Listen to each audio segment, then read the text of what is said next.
में अगर आप सफलता चाहते हो तो बेटा आपको सैक्रिफाइस करना पड़ेगा।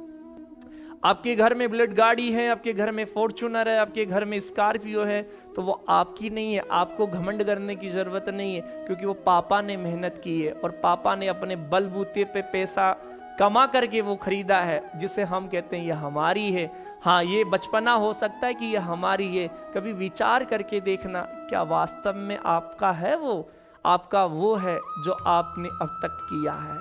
आपने अब तक नर्सिंग किया होगा, कोई जीएनएम डिप्लोमा किया होगा, कोई एनएम डिप्लोमा किया होगा।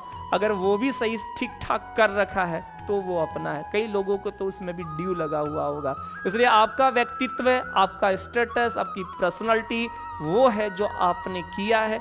कल हमारे बच्चे होंगे, हमारे को बुढ़ापे में ये पूछेंगे कि आपने अपनी जिंदगी में क्या किया, आपने जीवन में क्या कमाया, तो आपके पास में जवाब होना चाहिए कि हमने मेडिकल की तैयारी की और हमने एम्स जैसे सर्विस सेंटर्स की तैयारी की और हमने बीपी सर जैसे टीचरों से पढ़े, राम सर जैसे टीचरों से पढ़े, गुरु कृपा जैसे एकेडमीज में हम लोग पढ़े और हम लोगों ने हमारे सपनों को साकार किया और आज हम लोगों का जीवन बहुत अच्छा है। इसलिए हम बच्चों को कहानियां सुनाएंगे तो वो कहानियों में हम भी इंक्लूड होने चाहिए, हमारा भी जीवन, क्योंकि बच्चों के लिए सबसे बड़ा मोटिवेशन उसके पेरेंट्स का जीवन होता है। माता पिता किस तरीके से जिंदगी गुजार करके आगे बढ़े हैं। इसलिए मैं ये कहना चाहता हूँ, ये समझाना चाहता हूँ कि ये चीजें तो फिर हम लोग पढ़ लेंगे, कोई पढ़ा देगा, लेकिन जीवन के बारे में कोई पढ़ाए तो वो सच्चा गुरु होता है।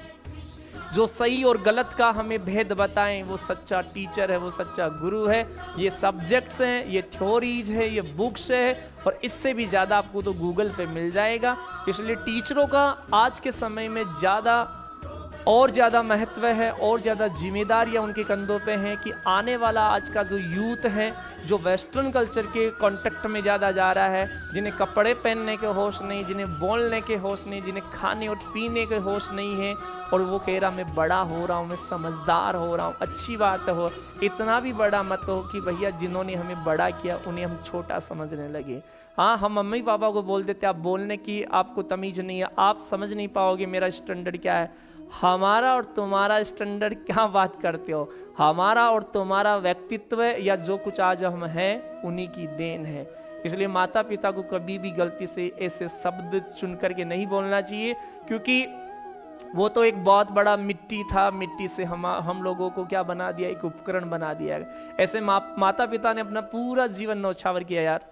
आप पूरा जीवन न्यौछावर करके हम लोगों को यहाँ तक पहुंचाया। प्लीज उनके साथ धोखा मत करना। हाँ, उनके साथ में सत्यता के साथ रहिए। मैं कहता हूँ माता पिता का दिल जीत लीजिए, अब दुनिया आपके पीछे होगी। हाँ, एक दिन ऐसा कारवा होगा, एक दिन जीवन को जब आप लोग पढ़ोगे, क्योंकि माता पिता जिंदगी में फिर दोबारा नहीं मिलेंगे। इसलिए आज का समय भी कोई बहुत बड़ा समय नहीं है। कभी भी जिंदगी में कोई भी आदमी आपको धोखा दे सकता है, जिंदगी में कभी भी आपके साथ कोई भी ट्रेजेडी हो सकती है, क्योंकि आजकल कार्डिक प्रॉब्लम बहुत तेजी से बढ़ रही है। इसलिए अपने माता पिता से प्यार कीजिए, उन्हें रेस्पेक्ट दीजिए, अपनों के साथ रहिए और जीवन का लुत्फ उठाइए। मैं फिर कहता हूं, नौकरी लगना हमारे जीवन का मुख्य लक्ष्य नहीं है, ये पार्ट ऑफ लाइफ है। अगर हम नौकरी लगते हैं तो अच्छी बात है, लेकिन एजुकेशन का मेन मीनिंग क्या नौकरी लगना है? ना सर, अपनी बुद्धि का, अपने दिमाग का सही तरीके से विकास करना है। हमारे विचार कैसे हैं, हमारा जीवन जीने का ढंग क्या है, हम संसार में आए हैं, हम क्या कर रहे हैं, अगर इन सारी चीजों को फील किया जाए तो आप एक अच्छे एजुकेटर हो सकते हो, आप एक अच्छे स्टूडेंट हो सकते हो। इसलिए आप अपने आप का मूल्यांकन कीजिए कि मैं क्या सोच रहा हूँ, मेरे दिमाग में कैसे क्वेश्चंस आते हैं, कैसे पर्सन्स आ रहे हैं, और मैं मेरी जिंदगी में किस तरीके से जीवन को जी रहा हूँ। क्या मैं जी रहा हूँ उससे संसार का भला होगा, क्या मेरे परिवार का भला होगा? अगर नहीं होगा तो आज ही उस कर्म को करना बंद कर दो और आज से अपने आप से प्रॉमिस करो कि कल सुबह से एक नया जीवन जिएगा और कल से नया रूप होगा जीवन में, तब मजा है। कहते हैं ना, उठे तभी सवेरा है, उठे तभी सवेरा है।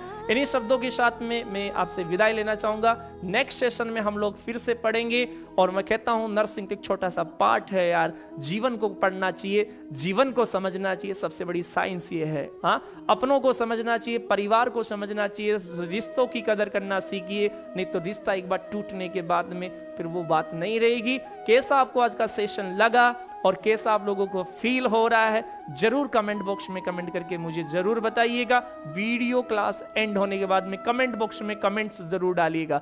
जी आज के लिए इतना ही, बहुत बहुत धन्यवाद।